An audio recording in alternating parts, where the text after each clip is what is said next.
حدیث کی وضاحت. عبد الرحمن بن سمرہ صحابی ہیں. رسول اللہ صلی اللہ علیہ وسلم ان کو ایک نصیحت کر رہے ہیں, اور وہ کیا ہے کہ لا تسأل الامارہ, امارت کا سوال نہ کرنا.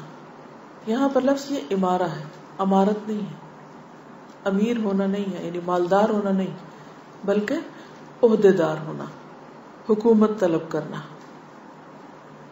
حکومت کی طلب نہ رکھنا, عہدے کی طلب نہ رکھنا, کوئی عہدہ مانگ کے نہ لینا.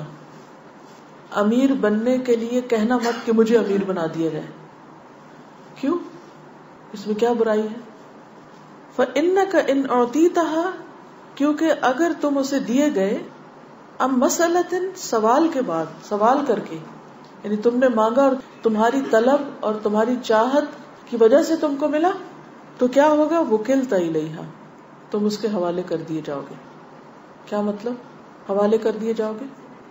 یعنی مشکل میں پڑ جاؤ گے, نبھا نہ پاؤ گے. لیکن وَإِنْ أُعْطِيتَهَا, اگر تم دیے گئے اس کو, عن غیر مسئلتن, بغیر مانگے, بن مانگے, تمہیں ذمہ داری سپرد کی گئی, تمہارا شوق نہیں تھا, تمہاری طلب نہیں تھی, خواہش نہیں تھی, تمہیں چن لیا گیا اس کام کے لیے, تمہاری اہلیت کو دیکھ کر, تم پر ٹرسٹ کرتے ہوئے, تو پھر تم اس پر مدد دیے جاؤ گے. یعنی اللہ کی طرف سے بھی مدد آئے گی اور بندے بھی تمہیں سپورٹ کریں گے. اب دو صورتیں ہوتی ہیں. ایک یہ ہے کہ انسان عہدے کے لیے خود بھاگ دوڑ کرتا ہے, کسی الیکشن میں کھڑے ہوتا ہے, پھر وہ لوگوں سے ووٹ مانگتا ہے, اور پھر وہ لوگوں کے پیچھے جاتا ہے, لوگوں کو خوش کرنے کے لیے ہر طرح کے کام کرتا ہے تاکہ لوگ اس کو امیر بنا لے اپنا. اس کا نتیجہ کیا ہوتا ہے کہ لوگ اس کو اپنے ہاتھ میں لے لیتے ہیں, وہ لوگوں کے ہاتھ میں کھلونا بن جاتا ہے, کیونکہ اس نے لوگوں سے مانگا تھا, اب لوگ اس سے طرح طرح کے مطالبے کر رہے ہیں. اس کے نتیجے میں وہ عدل و انصاف نہیں کر سکتا, کیونکہ اس کو پتا ہے کہ اگر میں نے لوگوں کی بات نہ مانی تو لوگ کیا کریں گے؟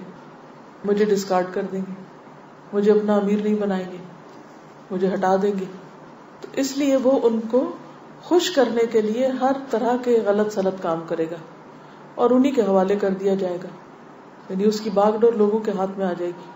لیکن اگر لوگ خود ڈیسائیڈ کریں, مل جل کر فیصلہ کریں اور اپنے کاموں کی ذمہ داری اس کے سپرد کریں کہ تم ہم میں بہتر ہو اور تم ہمارے امیر بن جاؤ, یا پھر کوئی اور اس کا نام سلیکٹ کر دے کہ فلاں کو امیر بنا دیا جائے اور اس کی اپنی چاہت نہ ہو بننے والے کی, تو اب کیا ہوگا کہ جو اس کو بنائیں گے وہ اس کو سپورٹ بھی کریں گے کہ ہم نے یہ کام اس کو دیا ہے کہ تم ہمارے لیے کرو. اور اس طریقے پر اس کو بندوں کی طرف سے بھی سپورٹ ملے گی, اور اسی طرح ایسے شخص کو غیبی مدد بھی ملتی ہے, یعنی اللہ کی طرف سے بھی مدد ملتی ہے. عام طور پر ہوتا کیا ہے, لوگوں کو امیر بننے کا, لیڈر بننے کا, بڑا بننے کا, عہدہ حاصل کرنے کا, اور کوئی بھی کام خود سے ہی اس کو اپنے ہاتھ میں لے لینے کا بہت شوق ہوتا ہے. یہ انسان کی ایک ویکنس ہے, اس کو حب جاہ کہا جاتا ہے. جیسے انسانوں کے اندر مال کی محبت ہوتی, اسی طرح انسانوں کے اندر چونکہ بڑا بننے کی محبت ہوتی ہے کہ مجھے بڑا مانا جائے, تو اس کا نتیجہ کیا ہوتا ہے کہ وہ دوسروں کی لیگ پلنگ کر کے, ان کو چھوٹا ثابت کر کے, ان کو پیچھے کر کے خود سب سے آگے جانا چاہتا ہے اور ہر چیز کو اپنے کنٹرول میں کرنا چاہتا ہے. یہ ایک فتنہ ہے, یہ ایک بہت بڑا امتحان ہے, بہت بڑی آزمائش ہے. اس کا نقصان کیا ہوتا ہے کہ انسان پھر سارا وقت اس کا فوکس یہ ہوتا ہے کہ کس طرح اپنے عہدے کو بچائے, کس طریقے پر وہ لوگوں کو کنٹرول کرے. سارا وقت یہی تانے بانے بنتا رہتا ہے, جس کے بارے میں عام طور پر پھر یہ آتا ہے کہ جی آرگنائزیشنز کے اندر یا حکومتوں کے اندر یا کہیں بھی جب چار لوگ اکٹھے ہوتے ہیں, جی ان میں بڑی پالیٹکس ہے.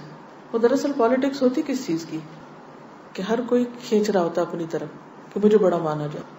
وہ عوام کا خادم ہونے کی بجائے کس چیز کا شکار ہو جاتا ہے, اپنی نفس کا خادم بن جاتا ہے.